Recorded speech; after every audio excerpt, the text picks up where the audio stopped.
What's up, y'all? I'm gonna go ahead and do a live video on the Just for Today. That's what I usually do. September 7th. I'm gonna go ahead and get my introduction out the way. Anybody that doesn't know, my name's Joseph. Um, I'm from the Eastern Shore of Maryland. I recently moved to Houston, Texas, a couple months ago. So that's where I'm at currently. Um, and I'm part of Breaking the Chains.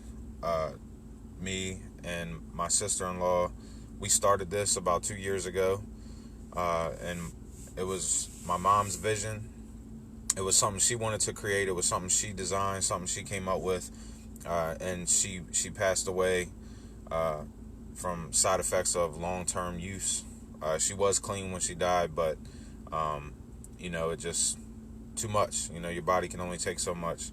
Um, she was clean for about 8 months, and she got pneumonia, and she just couldn't recover. She died in her sleep. So, it's just a cautionary tale for you people that are playing around with this shit. But anyway, so we picked up her idea and we ran with it. So, for a while now, I've wanted to be a drug and alcohol counselor. It's something that I'm passionate about. It's something that I've wanted to do for quite some time. But I had to get sober. So that was the big holdup. So I've been sober for 7 months. I started my recovery journey 3 years ago. The longest I ever had was, I believe, 22 months. But I relapsed, and then, I'm 7 months now. So, it just goes to show you, I wouldn't consider myself a public figure, but, we do have a nonprofit organization. And we do a lot in our community, so I have a lot of responsibility on my plate, and I hold myself at a high standard. I hold myself accountable. But it just goes to show you that no one's perfect. We all make mistakes, but the biggest thing when you make a mistake is to forgive yourself and be honest with your peers and yourself and move forward. So 7 months now. We also collaborate with Midshore Restoring Hope in Women. It's also a nonprofit organization in Maryland, and they basically just try to get women into treatment and get them housing and all of that. So that's me. That's what I'm about. That's what we do. The big long-term goal is next year we want to open up our own sober living house. We're gonna call it Wendy's House in my mom's name. That was my mom's name. And so we took her brainchild and we just ran with it. So that's who we are. That's what we do. But I'm gonna go ahead and get into this topic because it's a good topic. If you guys are watching this and you want to share this message out, go ahead. Feel free. Feel free to ask questions, interact as we go. So today's topic is about forgiveness, and it talks about how, once we get into the program, we're able to forgive. We're able to learn about forgiveness. And to me, the most important part of this is, forgiving yourself, because that's where the majority of recovering addicts and alcoholics fall short.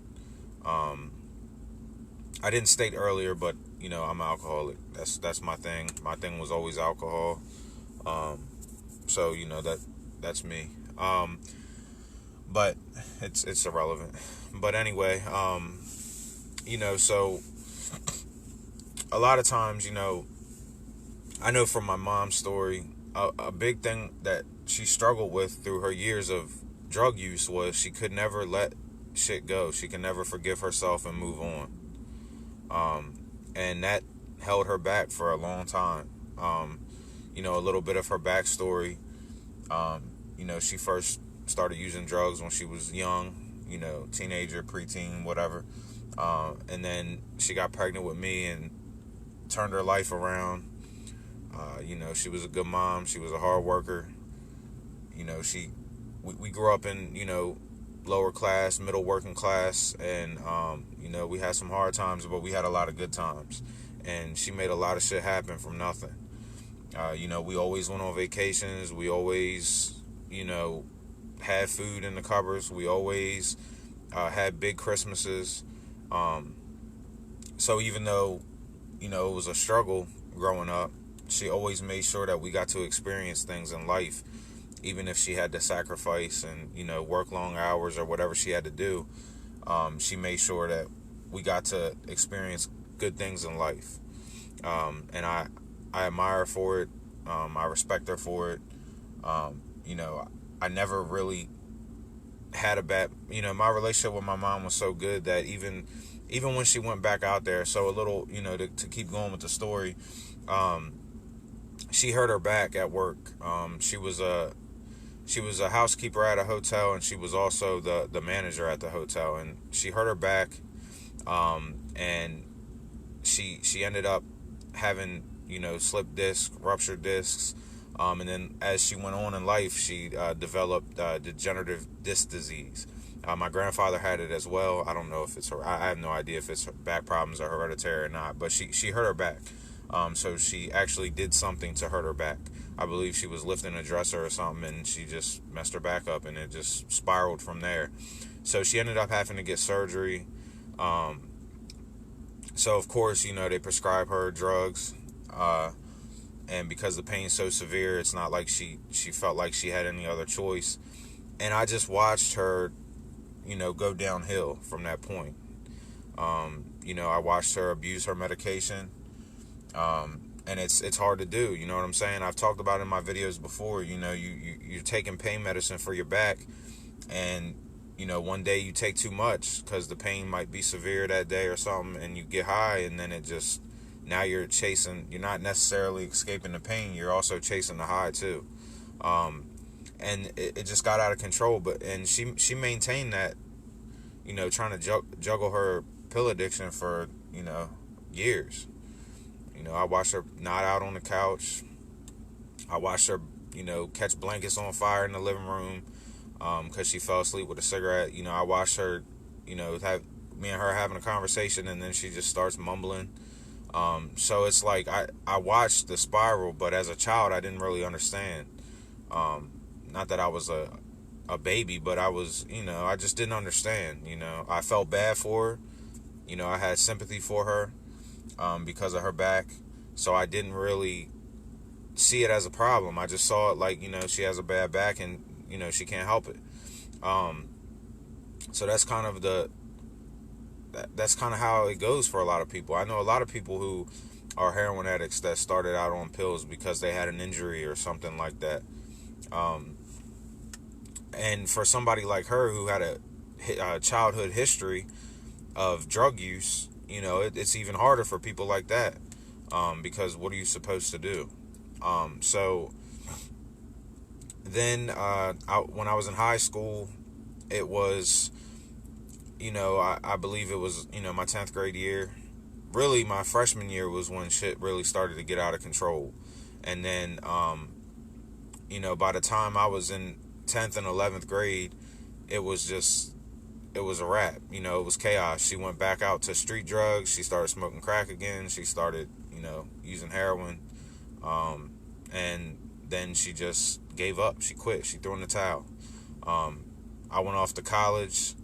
That didn't last long because I was fucking up. I was drinking all the time, getting in trouble, hanging out, trying to, just, I don't know. I don't know if I was doing it on purpose or, if it was because of what I was going through, but I never blamed it on that. I was just chasing the lifestyle that I thought was my life that I was supposed to live. I was just doing all the shit I wasn't supposed to do.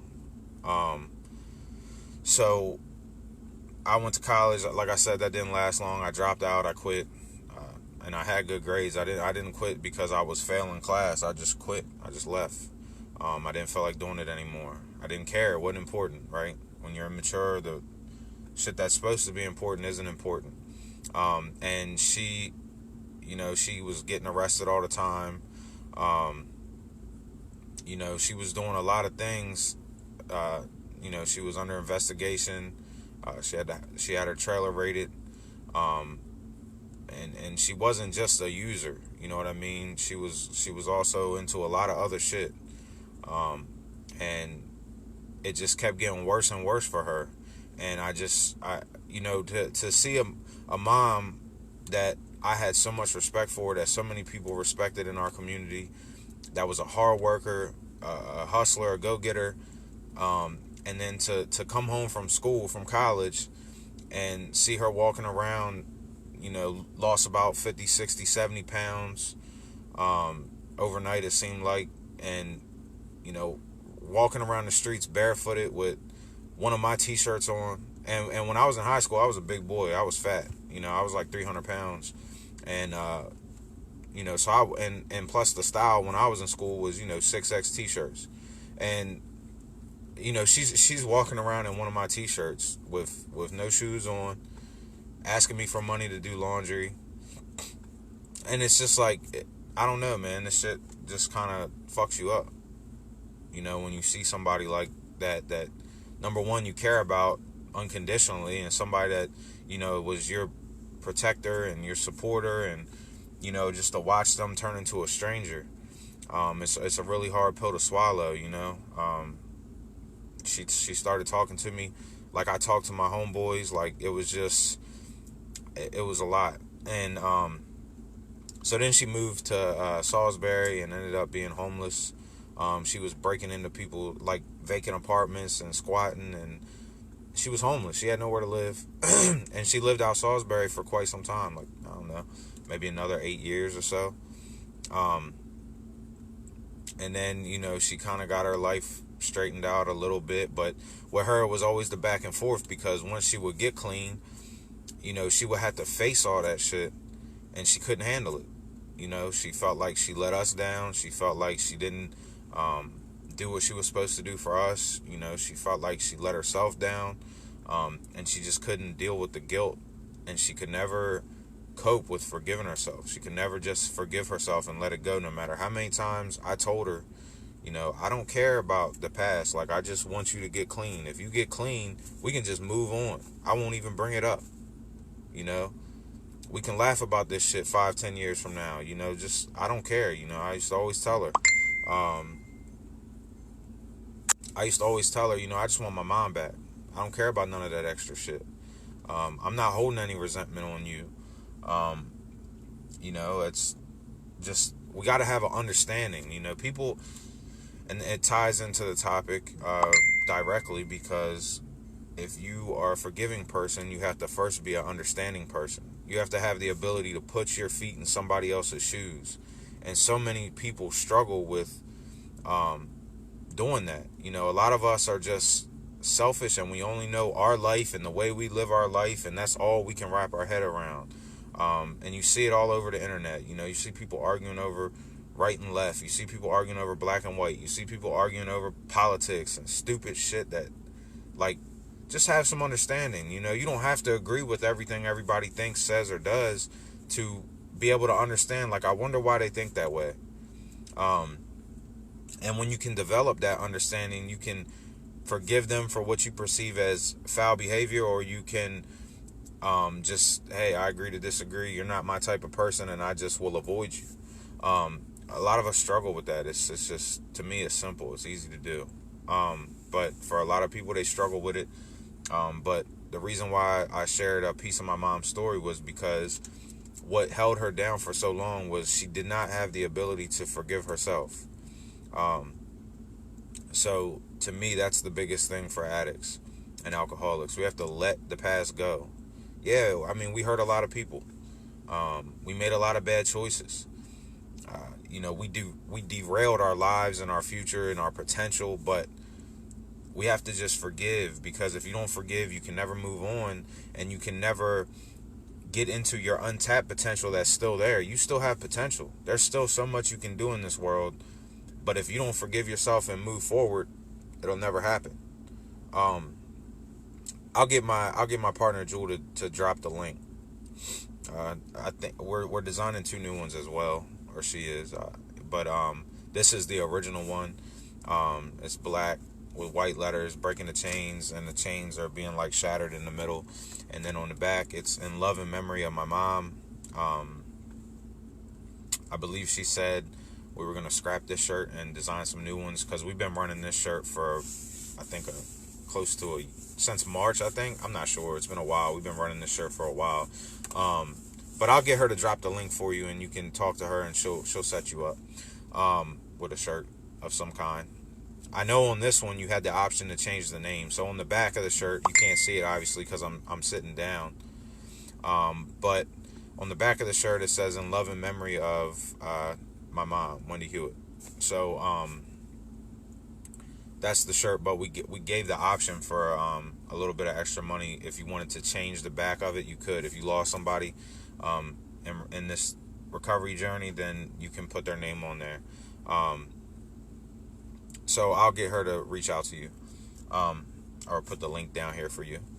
But yeah, so like I said, it's just I wanted to share my mom's story because her story is so complex and dynamic. For one, my mom was one of them type of people. If it could be done, she's done it.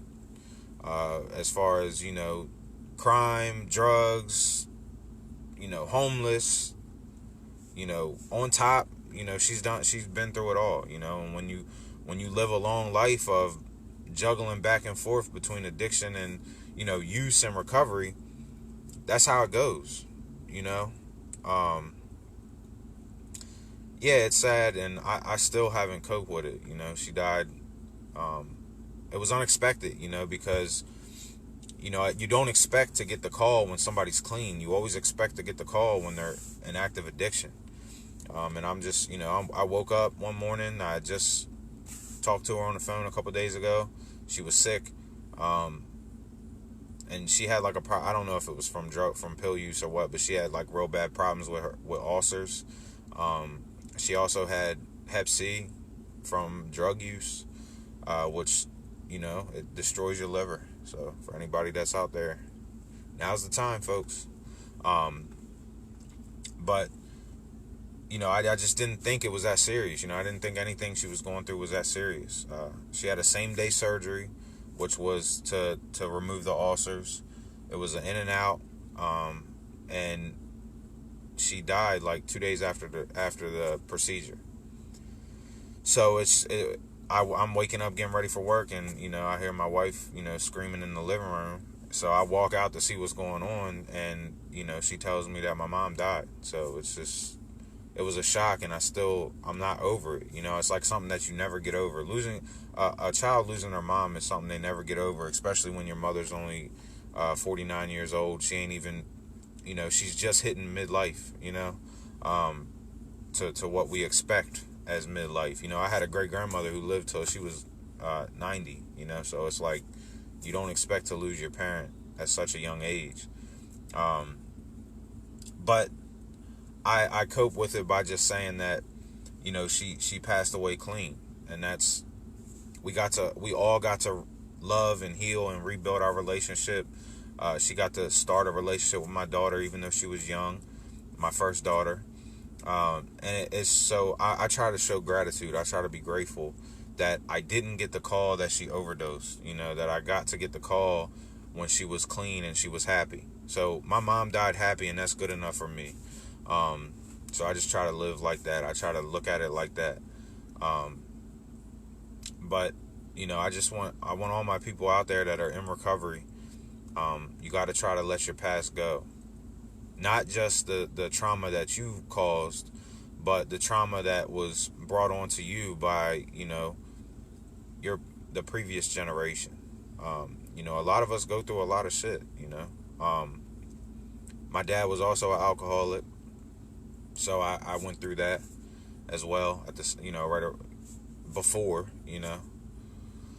so it was just like constant. And my mom and dad were divorced. They got divorced when I was like 4 or 5. When I was around 4 or 5, my mom went to jail for 2 years. She got arrested for attempted murder. She pleaded down to aggravated assault, and so I had to go live with my grandfather for 2 years.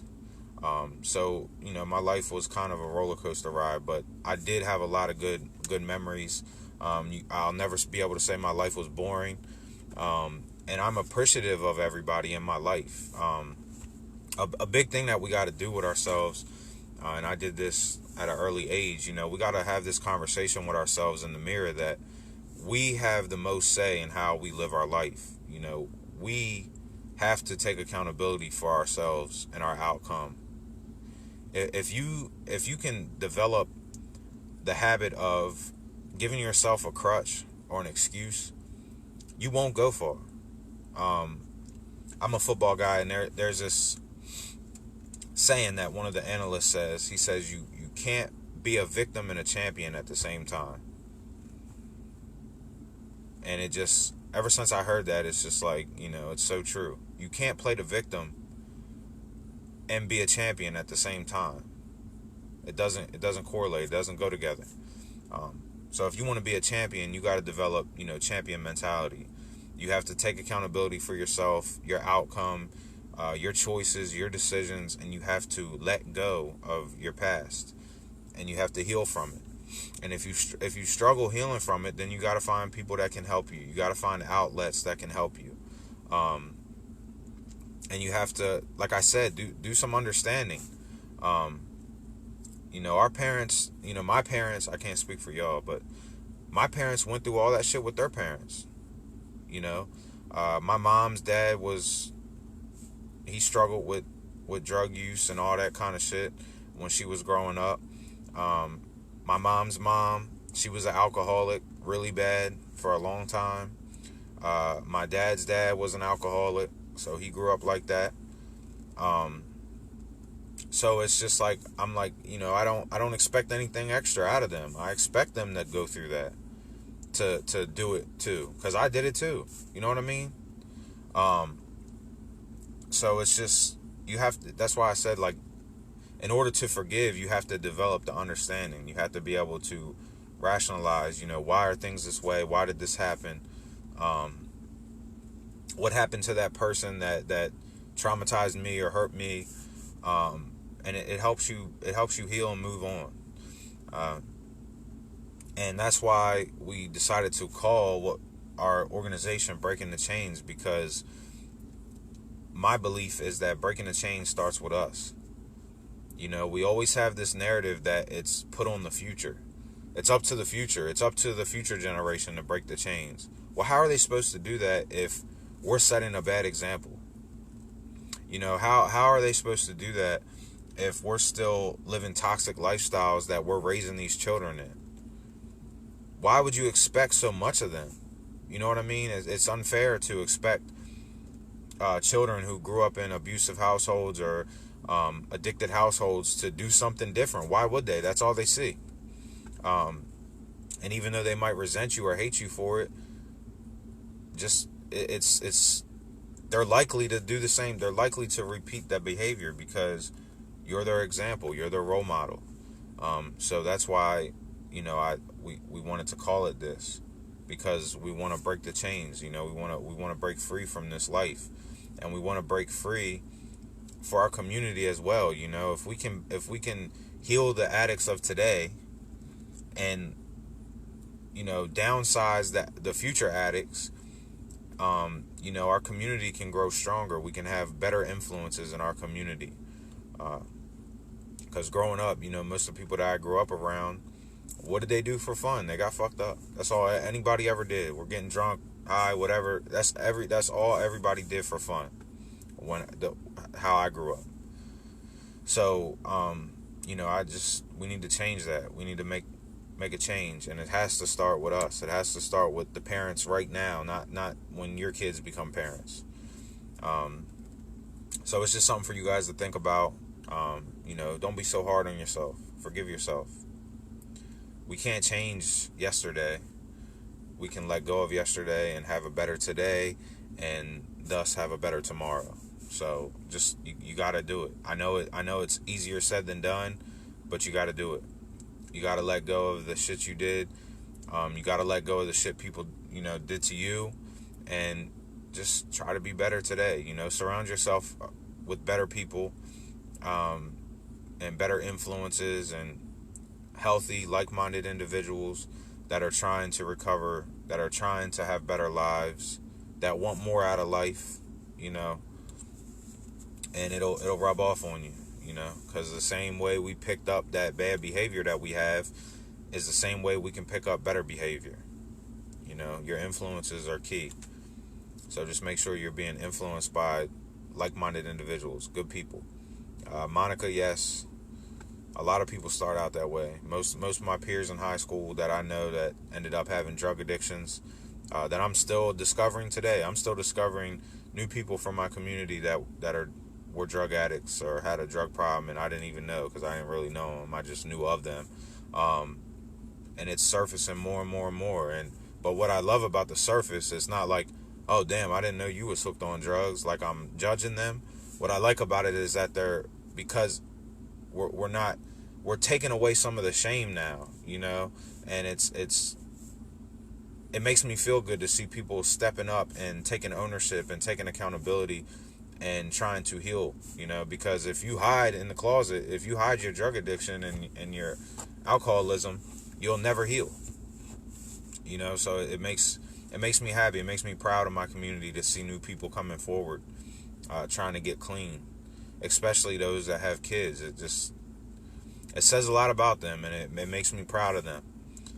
It makes me happy to be associated with them from a hometown aspect, because I want my town to heal. A lot of this shit gets swept under the rug and people just ignore it, but you can't ignore it forever. And a lot of people are coming up, stepping up and coming forward because their kids are going through it. And like I always said, nobody's untouchable. A lot of rich families go through this too. It's not just poor communities. And the reason why it's becoming such a big deal, like I said, I'm an alcoholic, but I try to focus on the opiate problem and the heroin problem because people are dying at a rapid rate, and it's young people. So it bothers me. We're losing our future. We're losing our future generation to drugs, and it's just such a waste. And that's why I focus on that more than anything. Even though I've never used it, never had a problem with it, I still feel like it deserves the focus because it's the drug of today. For some reason, like I talked about before, when I was in high school, it was weed and alcohol. That was the big thing. But as time went on, it just seems like now it's pills. Now pills are becoming the drug of today, and then it's becoming heroin naturally because you can't pay for that. Pills are expensive. You can't pay for them forever, and your body builds a tolerance up to them. So it's just it's scary to think about it. But like I said about the new people coming forward, it is proof that there are good things being done. Things are getting accomplished. We are making progress, even if it doesn't feel like it. And even if there's new addicts every day and there's new young people ODing every day, imagine what it would be if we just sat still and didn't talk about it or didn't do anything or didn't have fundraisers in our communities, or we didn't come on here and share videos with the world. Just imagine what it would be if we did nothing. So something's better than nothing. But before you become somebody like that, you gotta first do the groundwork and work on you first. Don't get swept up trying to help everybody else before you're healed. Make sure you're working on you first, because you're the most important person in your recovery. So make sure that you're forgiving yourself and you're forgiving people who hurt you in the past. And then as you gain some clarity and you get some clean time or some sober time, and you become more and more okay with your life and where you're at, then you can start to do some work. Sometimes people just jump right into service because it helps them. It speeds up their recovery. It helps them stay clean and sober because they feel like they're helping people, and in turn those people help them. It's like I tell you guys this all the time. As much as some of you might think I help you, you guys help me the same way.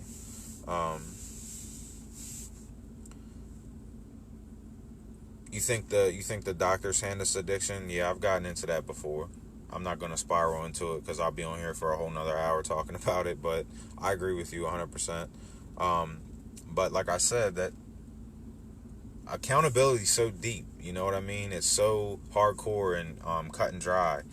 So, I talk about it all the time. We can play the blame game all day long, but it's not going to change anything. What's going to change is us getting clean and keeping our kids clean, doing the best we can to keep our kids clean. They lose their leverage, and now through awareness and through education, we already know. We might have not known 20 years ago about the dangerous side effects of prescription medication, but now we know better. So you can get non-narcotics to deal with pain management. There's other things you can do to deal with your pain management.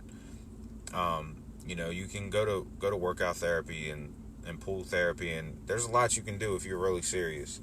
So it's just something to think about. We know better now. And yes, I will carry my mom's legacy on. So. But if you guys found this useful, share it out. If you need anything, I say this all the time in my videos. If you need anything, feel free to add me on my personal page. Send me a friend request. I will approve it. And you can message me at any time if you're struggling, or if you need some advice, or you just got something you want to get off your chest. Feel free. I'm an open book. But I also say, as my disclaimer, don't keep coming to me with the same shit. If I give you advice, if you come to me and you're struggling and you need some help, and I'm working with you and I'm trying to help you, make sure that you guys are doing what I'm asking you to do, or you're at least making efforts, or you're giving me feedback on what you've been doing, so that way we can have a better relationship. It's like I'm not there with you physically, so that I can only do so much over the phone. So I need you to be fully transparent with me. I need you to be honest with me. I need you to I need to be able to trust that you're putting into action. And I'm not the be all end all. I don't know everything. There's no cure for addiction, so we can just throw that out the window. But I will try to help you the best I can with my knowledge that I have, with what I know that worked for me and other people that I know that I have been around.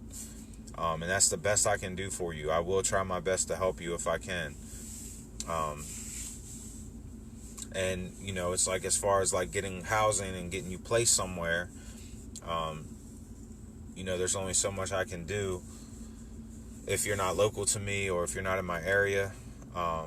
But what I can do is, we can research together, find rehabs that take you. If you don't have insurance, that we can work together, but you got to work with me. You got to give me something to work with. You can't just hit me up every other day, say you relapsed, and then nothing else. And then I try to talk to you and ask you, okay, what are you doing though? Have you tried to get into rehab? You seem to be a chronic relapser. I think you should go to rehab and do some inpatient treatment, and then set yourself up with an outpatient program, and make sure you have a plan when you get out, and get into a sober living house, go to outpatient treatment after. You got to build a foundation. You got to build a program. A lot of us don't just go cold turkey and make it. A lot of us have to have a program. And even the ones who go cold turkey, they still have a program. Whether it be, fixing on stuff, working on their car, going to the gym, running, exercise. It's so many. Everybody has a program that's keeping them sober. So you got to set yourself up. And I'll try to help you with that part. All right, so y'all have a good day. Like I said, if you need anything, feel free to reach out. Stay clean, stay sober.